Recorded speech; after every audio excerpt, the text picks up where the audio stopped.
सुदामा और श्री कृष्ण की मित्रता सभी को मालूम है। इस मित्रता को लोग उदाहरण देकर कहते हैं कि मित्र हो तो कृष्ण सुदामा जैसे, भाई हो तो लक्ष्मण जैसा, और भक्त हो तो हनुमान जैसा।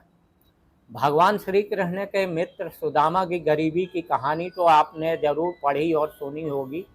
इसके पीछे सुदामा की बेईमानी की कथा भी काफ़ी प्रचलित है, मगर सुदामा की बेईमानी के पीछे एक गहरा रहस्य छुपा था जिसे सिर्फ कृष्ण ही जानते थे। इसलिए ही श्री कृष्ण ने अपने मित्र की सहायता की और उन्हें धनवान बना दिया।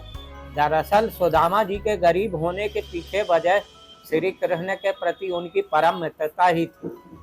जानिए कैसे।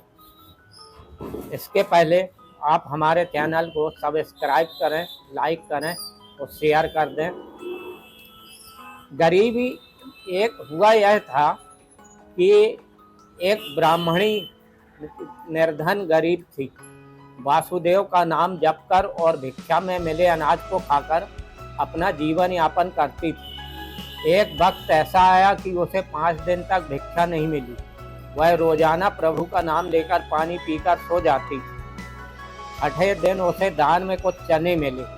रात में वे चने वह सिरहाने रखकर सो गई कि अगले दिन भगवान का भोग लगाकर वह चने खाऊंगी।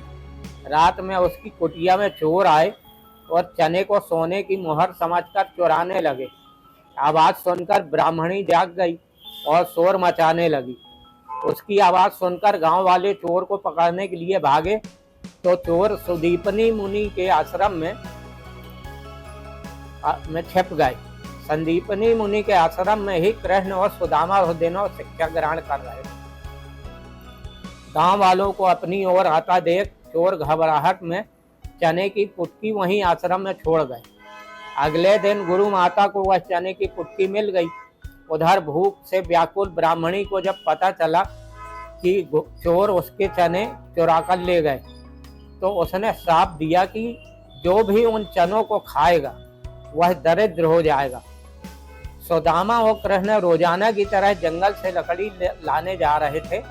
गुरु माता ने वह चने सुदामा को देते हुए कहा कि भूख लगे तो दोनों लोग मिलकर बांटकर खा लेना। सुदामा जी ब्रह्मज्ञानी थे। चने की पुटकी हाथ में आते ही उन्हें सारा रहस्य समझ में आ गया। तब उन्होंने सोचा यदि ये चने उन्होंने कृष्ण को खिला दिए तो सारी सृष्टि गरीब हो जाएगी। उन्होंने सोचा मैं कदापि ऐसा नहीं कर सकता। मेरे रहते मेरे भगवान दरिद्र हो जाएं, ऐसा नहीं हो सकता। इसलिए उन्होंने बिना कृष्ण को दिए सारे चने खुद खा लिए। मगर भगवान कृष्ण समझ गए थे कि सुदामा ने ऐसा क्यों किया। फिर कई वर्षों के बाद सुदामा जब कृष्ण के द्वार पर आए तो उन्होंने अपने इस परम मित्र को गले से लगाकर उनकी सारी दरिद्रता दूर कर दी।